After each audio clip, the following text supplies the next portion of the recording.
One. Welcome back to the Onebar and Lupagus show. I am Lupagus, and we are losers today. Minnesota Vikings lost to the San Francisco 49ers. Yeah, we're losers. 34-26, and we are going to name four of the biggest losers from that game on the Vikings side of the football. Vikings, we might be losers today, falling to 5 and 6, but you know who aren't the losers? Our patrons. Especially on Christmas time. It's getting there. We are up to 40 patrons. We're trying to get to 50 by Christmas. Hit up the link in the description. $2 a month. That's it. And if you sign up this week, you're going to get a Christmas card. After that, we can't guarantee it. It's getting close. Yeah, the mail delivery is not as fast as it used to be. So who knows if it'll get there in time or not. So you want that Christmas card guaranteed in time to put on your mantle before Santa comes. Sign up now. Sign up right now. What are you waiting for? What the hell are you waiting for? What are we waiting for? Stopping these losers. Speaking of guaranteed, we can always pretty much guarantee a specific loser that is on this list week in and week out, and that is our right guard, who goes by the name of Oli Udoh. Oli Udoh is starting off this little match here as our top loser. Yeah, and not only was he drawing holding calls, but today he maybe made the biggest loserish move of his life, getting just blown up, pushed back in Delvin Cook. And turns out he dislocated his shoulder in that play. So his status moving forward is up in the air. Oli Udoh, shame on you. You are getting a lump of coal, maybe a pile of shit in your stocking. You deserve it. You're a loser.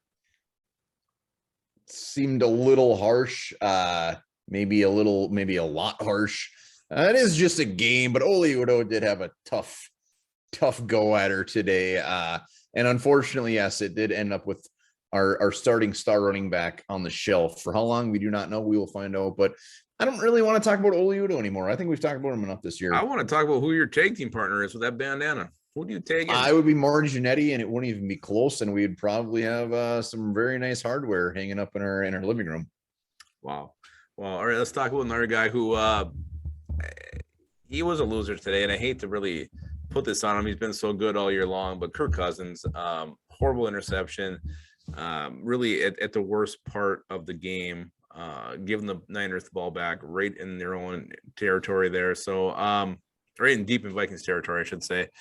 Kirk Cousins and he was just off. A lot of high passes, some passes at the feet of some other receivers in key situations like going for 2 points.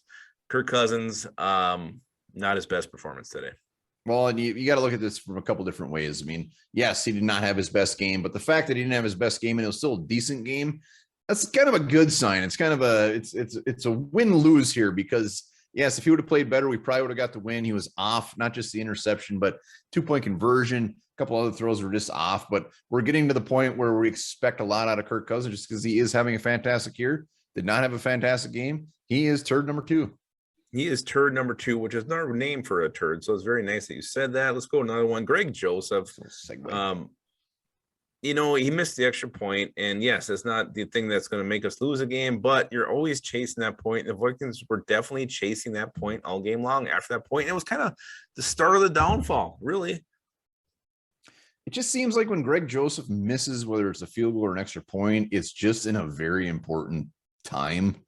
I would love for him to miss an extra point when we're up by 20. I'd love for him to shank a field goal when we are down by 25 in the fourth quarter, but it just seems to always happen at the worst possible time. He did it again. He stepped on his big 9-foot hog and he stepped on his dick and it hurt. Whether that was the deciding factor or not, it hurt. It put the Vikings in a bad situation. Were you and Mark Jannetty's biggest rivals, the fabulous Rougeau brothers, or was it Demolition? No, it was. I mean, clearly it was Demolition. It's a really dumb question. Demolition. Yeah, but you're right. Greg Joseph misses it when we need him the most, and you even called it today. You say he's gonna miss it, and he did. It was just a weird kick. It looks like he kicked the wrong side of the ball, went completely to the right. Not his best effort. Let's go to another loser today. Guy I've not been really a big fan of all year long. I just think he's not getting enough negativity thrown his way for his play that it's either just nothing or it's bad. And today it was bad. It was Mackenzie Alexander. Kenzie Alexander. He had the horrible coverage and let him convert on third, and it was third and pretty long, not exactly the exact downage. And then he lets up the touchdown the very next play. A guy that's, his best year with the Vikings. He was coming off the edge blitzing, and we haven't seen much of that either. So Mackenzie Alexander, definitely a loser today. Yep, Mackenzie Alexander, tough first half. Their Niners are just picking on him, and as they should have. So Mackenzie Alexander, especially that touchdown, knock that thing away, do something, anything. Made it look too damn easy. I love me some Mackenzie Alexander, but not great. Yeah, Juwan Jennings owned his ass. He owned the Vikings all day, and Mackenzie Alexander was a big reason why. So those are the four losers from the game, but there's one more bonus loser today. Bing, bing, bing. And do you know who that is? Yeah, I do, unfortunately. Who is it? It's us. It's us. It's Vikings fans. I mean, we've been so excited.